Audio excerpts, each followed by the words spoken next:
¿Qué podrías hacer en un estado tan complicado y tan convulso como es Tamaulipas con la violencia que se nos ha desatado, con el narco, que no hay ley, no hay gobernador, no hay gobierno, no hay nada? Pues, ¿qué opina del candidato que en ese entonces ganó, que fue Yarrington? Ahora lo está buscando la DEA. ¿Me recuerdas a los diputados del PRD que estaban en contra de todo? No. ¿Cómo ha visto esta 62ª legislatura? Bueno, mira, yo creo que es la legislatura más intensa que me ha tocado vivir. Ya es la segunda vez que soy diputado federal, ya pasé por el Senado de la República y yo creo que ninguna legislatura había sido tan intensa en materia de trabajo y de transformaciones para este país que esta legislatura. Son cerca de 25, 27 reformas constitucionales, tocamos casi todos los temas, empezamos con trabajo, empezamos con la ley de contabilidad gubernamental y la ley federal del trabajo que nos tocaba desde hace más de 50 años, seguimos con reforma hacendaria, reforma financiera, reforma en telecomunicaciones, reforma energética, reforma educativa. En fin, creo que es una legislatura que abarcó muchos ámbitos de la vida de este país que necesitaban ya un cambio. Y bueno, y una de las cosas más notables de estas reformas es que en mi experiencia anterior, cuando un presidente hacía una reforma, la hacía para recibir de inmediato los resultados de la misma. Y en este caso las reformas se han hecho justamente para corregir problemas que veíamos en el país, pero que este gobierno no podrá ver sus resultados. Entonces es un gobierno que trabajó con mucha responsabilidad, al margen de si estos cambios lo beneficiaban en lo inmediato o no. O sea que las reformas estructurales a final de cuentas podrían no ser efectivas para esta sexenio. Bueno, no pueden ser efectivas en este sexenio porque todas requieren tiempo de maduración, todas. De todas las que hicimos, todas van a pasar 3, 4 años para que los efectos plenos de la reforma los vea la sociedad mexicana. Saliendo un poco de la línea para seguir con esto, entonces, cuando el presidente de la República dice que la tarifa de la luz debería descender en el momento inmediato, ¿quiere decir que entonces no va a pasar? No quiere decir eso. Quiere decir que la reforma plena del sector energético va a tardar. Que los efectos inmediatos, como que baje la tarifa de la luz, ya está bajando. Eso ya sucedió. Ya bajó el 6-7% en las casas de habitación, bajó de 15 a 18% para los sectores industriales y comerciales, porque es lo inmediato que estamos viendo, pero la plenitud de la reforma nos va a llevar 5 o 6 años. Muy bien. Bueno, ¿qué le parece si seguimos entonces conversando con respecto a su trabajo legislativo? Explícame si a grandes rasgos cuál fue su participación respecto a la reforma energética ya como presidente de la Comisión de Energía. Bueno, a mí me tocó negociar junto con el gobierno y los partidos políticos el diseño de la reforma. Tuvimos múltiples reuniones, estuvimos trabajando cerca de 8 meses en ella. Primero la reforma constitucional y luego trabajamos como 4 meses adicionales para perfilar las leyes que teníamos que reformar derivados de la reforma constitucional. Un grupo de trabajo donde estaba Acción Nacional, estaba el gobierno federal y estaba tu servidor, en mi caso como miembro del PRI, pero también como presidente de la comisión. Y fue un trabajo muy interesante porque se revisaron a detalle cada una de las cosas que estábamos haciendo. Hay temas que son exclusivamente de nosotros y que fueron puestos en la mesa por nosotros, en este caso por tu servidor. Uno es la ley establece que haya contenidos nacionales en el desarrollo de la industria, 30% de aquí a 2024. Establece también que los propietarios de las tierras tengan que recibir una renta, una regalía o puedan asociarse.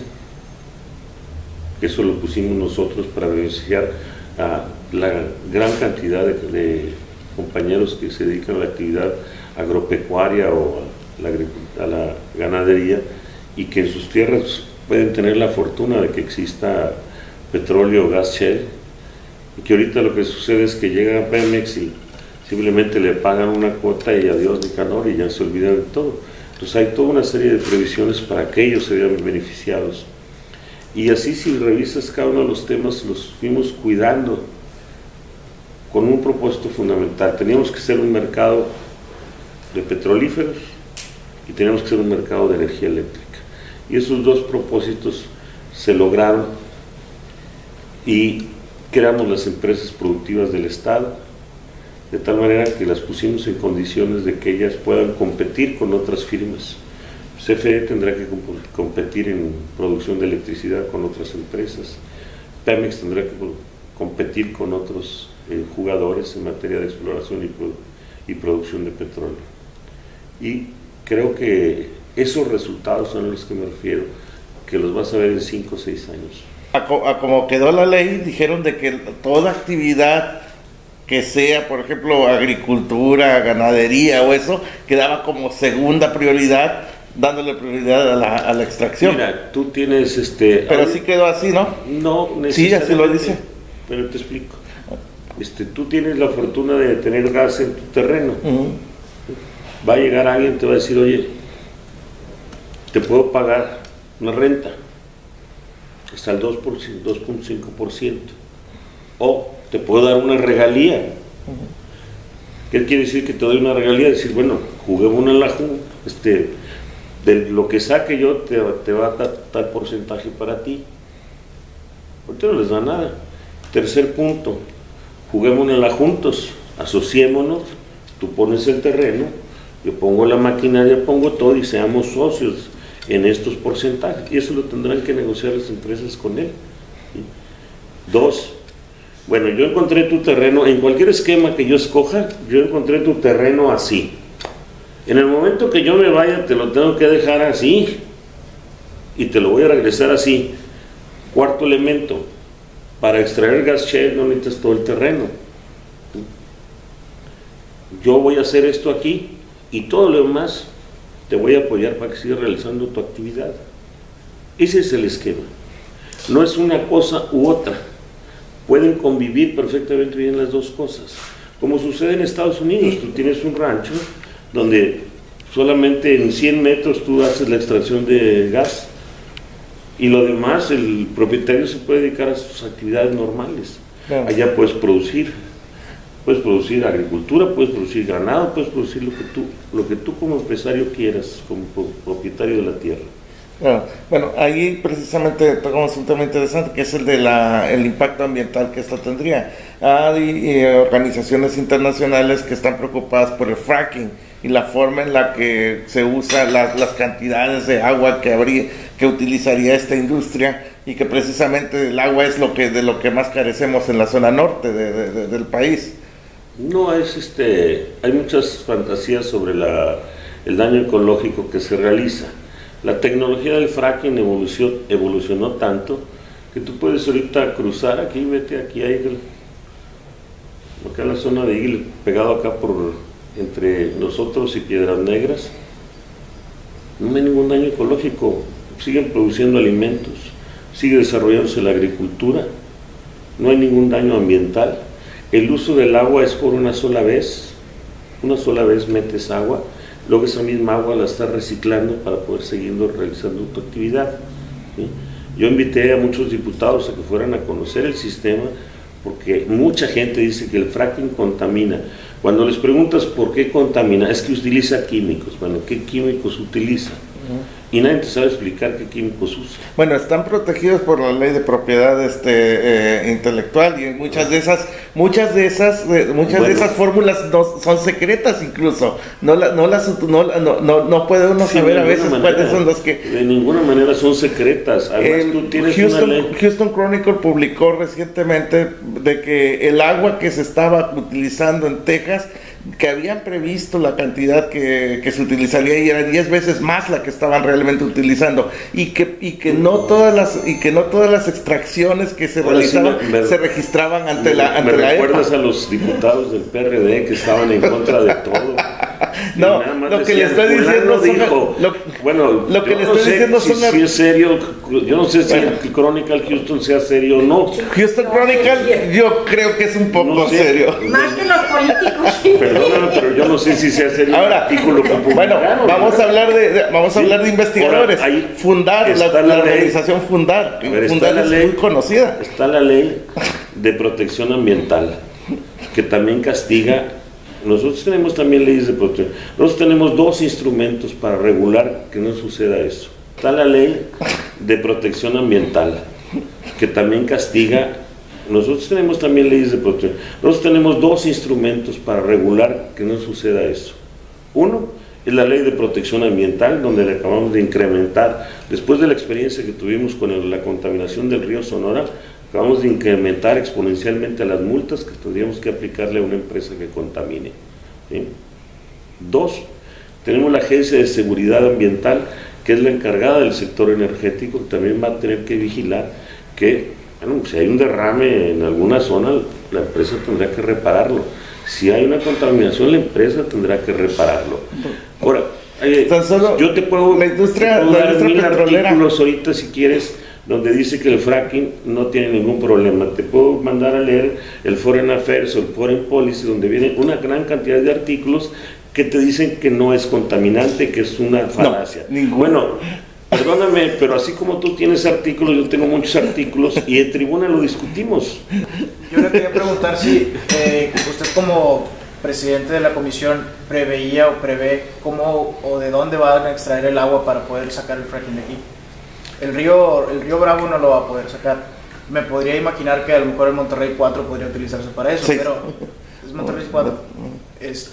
Pero de todas formas se habla de pues que se está previendo esquemas para pues castigar a las empresas, etcétera, pero al final de cuentas la empresa que está haciendo ese conducto siga culpable de responsable de las Casas Blancas. Entonces, tienes que tener ¿cómo una prevé regulación. entonces el uso del agua? Yo no soy el ejecutor de la reforma. Si yo fuera el ejecutor de la reforma, a mí me toca legislar y prever. Ese es mi trabajo. Pero legislamos previendo daños ambientales, previendo la dotación de recursos que tenemos, y hasta ahí. Ya quien ejecuta la reforma le corresponde a la Secretaría de Energía, específicamente a la Comisión Nacional de Hidrocarburos, en el caso del petróleo, específicamente a la Agencia de Seguridad Ambiental, la que tiene que vigilar todo esto. ¿Y ustedes como comisión no previeron de dónde se iba a sacar el agua para utilizar para aquí? Hay agua, en esta zona hay agua, ¿sí? Y la la podrán traer de algún lado. No, porque no es nuestro trabajo prever. Si yo fuera el gobierno, sí lo prevé.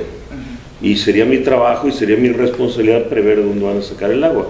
Pero como no soy gobierno, soy legislador, mi chamba se agota en legislar y establecer claramente, uno, las cosas que sí se pueden hacer en función de la ley; dos, las penalidades si alguien incurre en alguna desviación de la ley, que esas son las previsiones que nosotros como legisladores tomamos.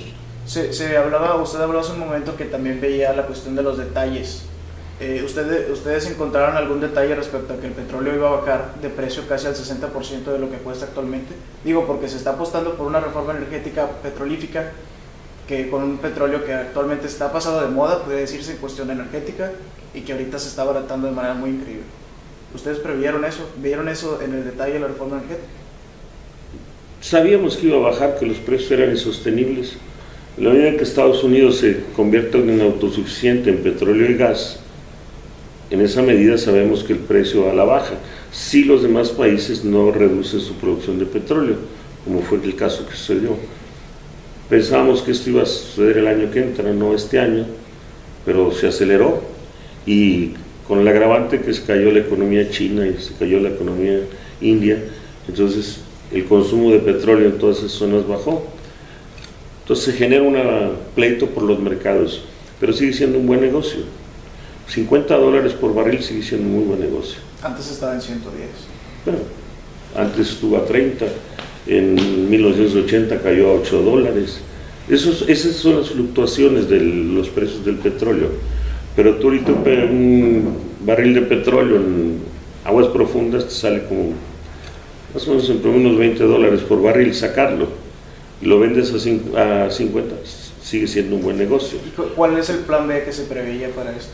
Pero es que en eso no puedes tener plan B. ¿Qué plan B puedes tener en eso? Energía alternativa. Bueno, hay previsiones en la ley para las energías alternativas. Nosotros tenemos el compromiso de aquí al 2025 más o menos de tener el 30-35% de componentes de energías limpias. Eso por ley ya. Está previsto que le inyectemos recursos a energía eólica, energía geotérmica, energía solar, y tenemos que desarrollar tecnologías para eso. ¿Ya vio usted los campos que se iban a armar aquí en Tamaulipas respecto a la energía eólica? Conozco algunos, no conozco todos. ¿Qué tal están? Está muy bien, y la gente le va bien, ¿eh? A los propietarios de la tierra les va bien. Por último, para poder hablar de otra cosa, Denise Dresser, es que es mucho. Denise Dresser manejaba el término que México era un país petroidiotizado, porque se hizo muy dependiente de las remesas, bueno, no las remesas, sino de los recursos petrolíferos. Obviamente todo eso prevé la corrupción en Pemex, prevé la corrupción que se prevé dentro y fuera de Pemex respecto a la compra de corrupción. Yo no puedo prever que va a haber corrupción. Pero pues, si es algo que está muy... Perdóname, pero no puedo prever. Decir que hay corrupción es muy fácil, probarlo es lo difícil. Pero nosotros también hicimos normas. Nosotros acabamos de sacar la ley de transparencia, la votamos ayer, para que la información sea libre para todo el mundo. Y dos, acabamos de aprobar la ley, nosotros aprobamos el sistema anticorrupción, que tiene 4 elementos, que es la Fiscalía Anticorrupción, la fortaleza de la Secretaría de la Función Pública, el fortalecimiento de la Autoridad Superior de la Federación y la creación de un tribunal específico de cuentas. Bueno, pues, hicimos las previsiones, ¿verdad? Yo no puedo prever ni puedo suponer que alguien va a robarse algo. Eso no es mi chamba. Bueno, hace poco publicó el Mañana que en un documento dentro de la Cámara de Diputados está precisamente el análisis de confianza que tiene la ciudadanía en diferentes instituciones, dentro de ellos incluso la Marina, que fue de los más altos, 8 de cada 10 la apoyaban, pero en el sentido de la Cámara de Diputados era al revés, o sea, 8 de cada 10 desconfían de la Cámara de Diputados y de los diputados. Eso es normal, ¿no? ¿Es normal? Es normal que Sí, desconfíen de los es normal. diputados. Entonces, Sí. ¿para qué los queremos? Pues para legislar y hacemos nuestro Pero, trabajo pues, bien. Bueno, sí, nada más que pues entonces cambia de sistema político, digo. Ese sería lo ideal. Si cambia de sistema, vaya a un régimen autoritario, donde no haya cámara, no haya diputados, ni nada. Régimen autoritario. Pues esa es la alternativa a la Por eso, democracia. sí, ya Pero sé, dices, ¿para qué los queremos? No es la pregunta es normal. ¿Por qué es normal que no quieran los diputados? Pues porque llevamos más de 12 años en que todo el mundo nos está diciendo que no hacemos nada, que hacemos esto, y le meten a la gente todo eso, ¿sí? Bueno, y nosotros tenemos que pagar las consecuencias, ¿sí? Nuestra chamba es legislar, y yo creo que esta legislatura ha cumplido con creces al pueblo de México en la materia legislativa que nos toca a nosotros hacer. Ahora que va a haber, no hay país en el que los diputados gocen de buena fama, para ser claros, ¿sí? No hay ningún país. No conozco ahorita ninguna encuesta de ningún país moderno o no moderno que los diputados o los legisladores gocen de una muy buena fama y una buena confianza. A mí no me preocupa, yo hago mi trabajo y lo hago con mucha responsabilidad. Como secretario de la Comisión de Presupuesto, ¿usted no prevería entonces, o no sé si usted Es que el legislador no prevé, si el legislador legisla. Pero no prevé. No prevé. Yo hago una ley, la ley es de carácter general, universal, aplicable para todos. El que tiene que prever es el gobierno, no yo. Esa es la diferencia entre un legislador y un gobierno. Bueno, entonces ustedes legislaron el aumento, los últimos aumentos a la Cámara de Diputados. ¿Cuáles son? Salarios. Me refiero a salarios. Que yo sepa, en la Cámara no ha habido aumento de salarios.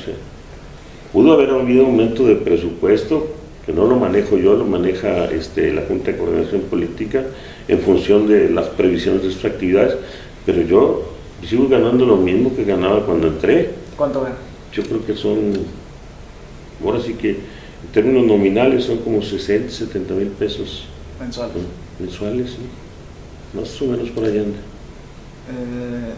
bueno, se manejaba una cifra aproximada entre 110,000 pesos. Bueno, los medios, y no me refiero a ustedes, manejan muchas cifras, a veces disímbolas, unos le ponen un componente, otros le ponen otro componente. Bueno, acá se Pero manejaba... mi sueldo normal es 60, 70 Aquí se manejaba más de 10 cuestiones adicionales, como lo que sería el seguro de gastos mayores, lo que sería los pagos a las oficinas legislativas, etcétera, etcétera. Pues mira, ahora sí que hay que preguntarle al que haya puesto una oficina legislativa. Yo no la puse, primero porque mi función de vicecoordinador en la Cámara no me permitía irme más allá de lo que estaba haciendo, pero la verdad se manejan muchas cifras muy disímbolas. ¿Se rechazó entonces ese cobro? ¿Cuál cobro? Ese de las cámaras, de las oficinas legislativas. No, creo que hay algunos que lo tienen, pero ignoro cuánto les paguen por eso, si les dan dinero o no. Ok. Ahora, me gustaría mucho hablar cuáles son sus aspiraciones políticas para el futuro. Eso es importante. Mira, siempre me he dedicado a la política. No tengo otra actividad. No soy empresario, no tengo despachos de nada. Ahora sí, como quien dice, no tengo ningún conflicto de interés. Yo nada más me dedico a la política, es mi profesión. Y seguramente cuando termine esta legislatura seguiría haciendo política. ¿En dónde? Yo esperaría poderla hacer en Tamaulipas. ¿Como gobernador? Pero, bueno, la gobernatura falta mucho tiempo, falta más de un año. Veremos cómo se presentan las circunstancias en su momento. No creo que haya político que no aspire a gobernar su estado, como no creo que haya político que no aspire al mayor cargo que pueda lograr. No lo conozco. Entonces, seguramente me verás haciendo política, de preferencia aquí, y si no es aquí, será en algún otro lugar. ¿Por hacer política se refiere a hacer campaña para gobernatura? Hacer política se refiere a tener, yo en el mejor sentido de la palabra, la política es la relación que establece uno con la sociedad, y yo creo que esa es la mejor política que se puede hacer. Si eso me lleva a hacer una campaña, qué bueno; si no me lleva, pues también qué bueno. ¿Qué puesto entonces buscaría en Tamaulipas?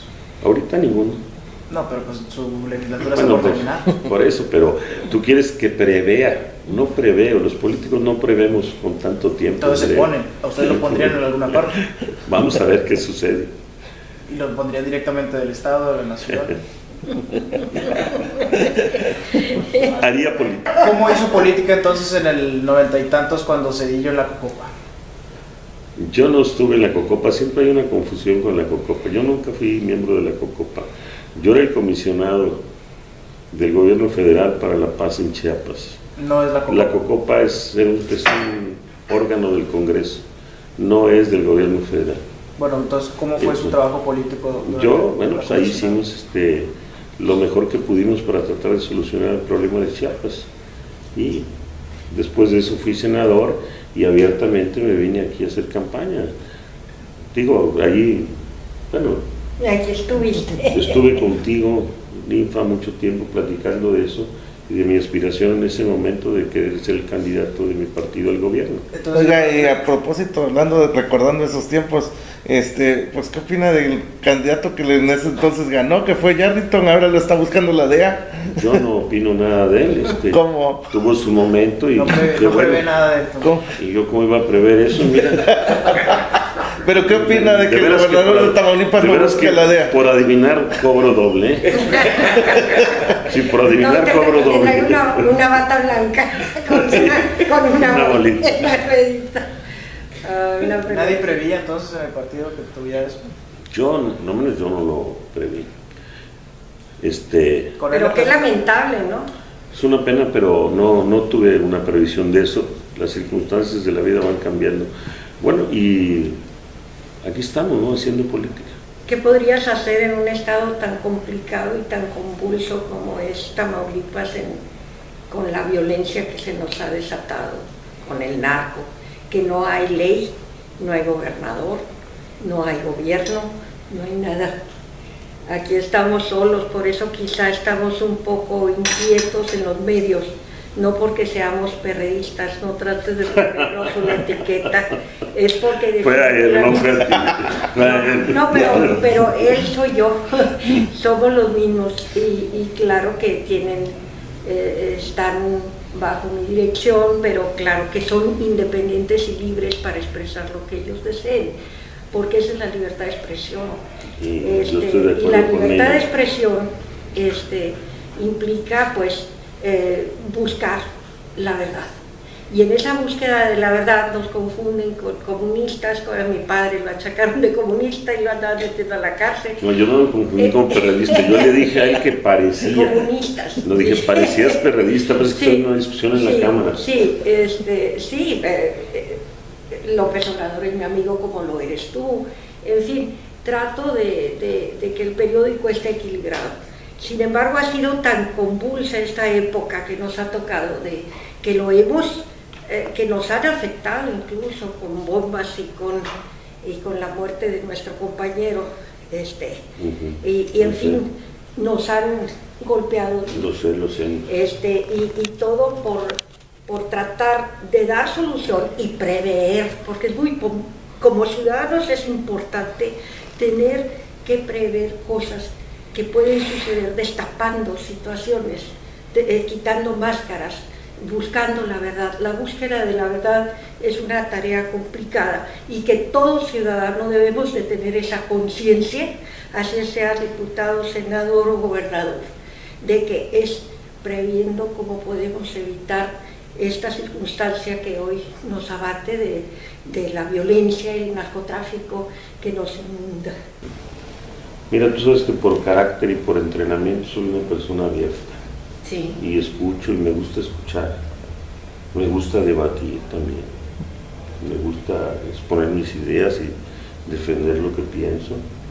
Y sabes que no soy agresivo en nada. No. Soy muy tranquilo para esas cosas y yo creo que un ingrediente fundamental de la política es eso. Tienes que tener disponibilidad para escuchar a la gente, apertura para aceptar que el otro tiene una buena idea. Porque luego a veces pensamos que nada más nosotros tenemos ideas, no, el otro también tiene buenas ideas. Y por eso te decía al principio, esto nadie puede solo, esto es de un equipo, de una convocatoria, de un conjunto de gentes. No solamente a la sociedad, a los demás partidos también. Si no, no se puede. Y yo creo que ya los gobiernos unívocos ya no van a poder existir. Vamos a gobiernos más mezclados, no les quiero llamar de coalición porque todavía no está, pero sí a convocatorias más amplias a la sociedad. Por el Partido Verde, ¿qué hace el Partido Verde? Ya deberían de... Digo, por Dios, es una bofetada al pueblo, a la gente, a los que pensamos un poco, ¿verdad?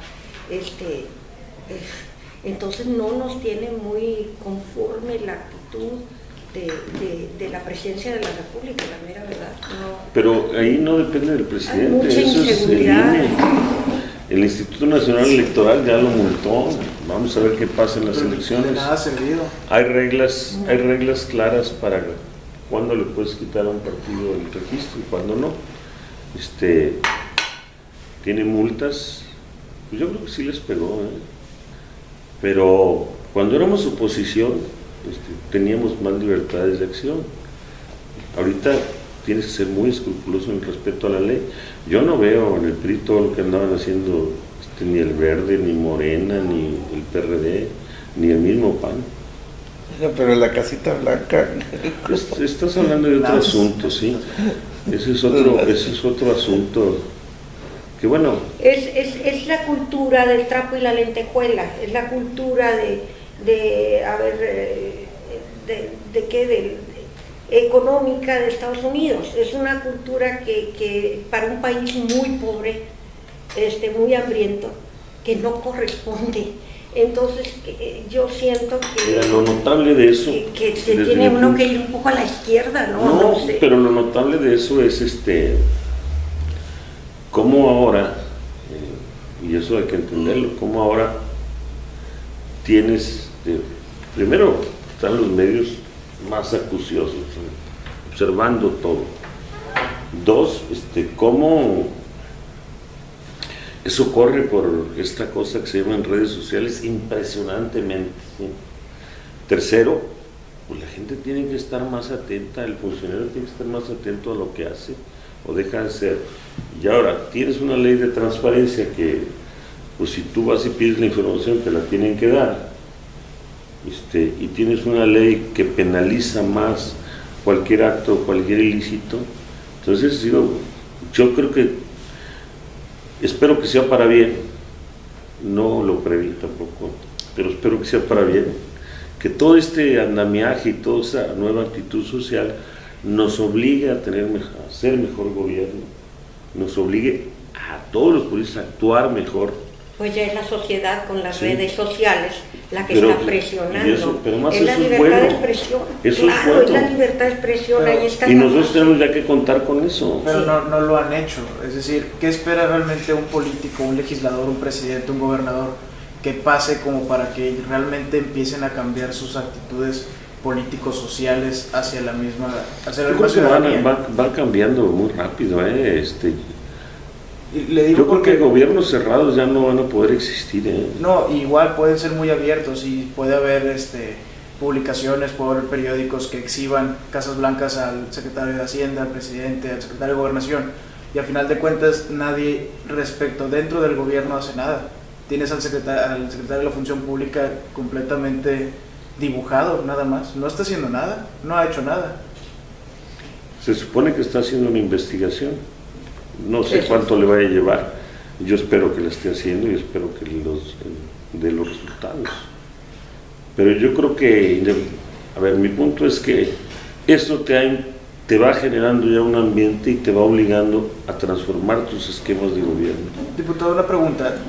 ¿Usted prevé la necesidad de que se legisle las figuras como la revocación de mandato, como lo que sería el plebiscito, Plebiscito ya la está. falta del fuero, que quiten el fuero? El plebiscito ya está. El fuero, ya tenemos una iniciativa de ley aprobada en Cámara de Diputados que la tienen detenida los senadores, no sé por qué, pero ya aprobamos nosotros una ley de fuero. La tiene el Senado de la República en revisión, supuestamente. Por eso nos extraña a nosotros que ahora salgan que de una ley hay que quitarle el fuero a alguien, ¿no? Pero ya hicimos una ley específica para el tema de fuero. ¿Sí? Respecto a la revocación de El mandato. plebiscito sí hay. Yo no estoy de acuerdo en la revocación de mandato, porque eso sería dejar a indefenso a cualquier gobernante en campañas permanentes, ¿sí? Me parece que no ha funcionado en ninguna parte del mundo que yo conozco, ¿sí? A ti te eligen por tanto tiempo, te hacen tu revisión y más bien había que buscar otras cosas, ¿sí? Lo del plebiscito ya está legislado, fíjate que ahí sí es un tema que no sabría decir exactamente cuál sería la alternativa, pero a mí me parece que eso es someter a cualquier gobernante y a la misma sociedad a una relación de incertidumbres, y en una sociedad tan polarizada como la nuestra, pues cada rato vas a tener revocaciones de mandato. Disculpe, y va a ser un lío. Pero Sí, en eso estoy de acuerdo. se vive la incertidumbre siempre, o sea, están los políticos haciendo campañas para estar 6 y ahorita que quieren manejar lo que serían las reelecciones, Ya hay reelección para legisladores. pero Y para los votos ahí están y como quiera se vive en incertidumbre siempre. No, porque tú tienes un plazo perentorio cuando te tienes que someter a las urnas. Y no cada vez que a un político se le ocurra, hay que revocarle el mandato, y ahí vas en campaña otra vez y otra vez. Y sí, me parece que es muy disruptivo del sistema de gobierno. Más bien, si tienes, por ponerte un caso, yo no estaba a favor de la reelección, pero finalmente fue un asunto que votamos. Pero un legislador se tiene que someter periódicamente a las urnas si quiere reelegirlo. Un presidente municipal, en donde pueda haber en su caso reelección de ellos, pues también tendrá que someterse. Pero ya tienes plazos fijados, ¿sí? Es como en Estados Unidos, cada 4 años pues sabes que va a haber un proceso legislativo y en uno de esos tú te puedes reelegir o puedes perder la reelección. Eso es ese es un juicio del voto de la gente. Entonces, hagámoslo más regular. A mí la verdad no hay un argumento que me convenza de revocar. ¿Por qué? A los 3 años, pues, quitarle la cámara si no te gusta. Y a los otros 3 ya se va a su casa y ya. ¿Sí? Y yo creo que los políticos van a estar más atentos a este tipo de cosas.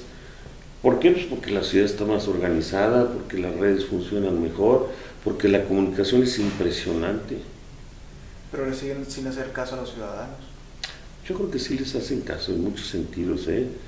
Tú tienes como gobernante 2 obligaciones, una gobernar y otra atender lo que la gente dice. A veces el atender lo que la gente dice no necesariamente te debe llevar a tomar la decisión que la gente está pidiendo. Los gobernantes también tienen que sacrificar cosas para tomar las decisiones que en su momento parezcan correctas. Como ¿sí? los índices de aprobación de Peña Nieto. Bueno, anda por ahí como 40, 45%. Anda en 20. No tan bajo. No, bueno, las que yo conozco no andan tan bajos, andan por ahí 40, ¿no? Que sigue siendo bajo para un presidente. ¿Usted cómo así le haría es la para vida no quedar tan política. bajo en una... ¿Mande? Usted, como, si llegara a ser gobernador, ¿cómo le haría para no quedar tan bajo en ese aspecto? Haciendo política. No hay secretos. Para esos no hay secretos ni hay recetas.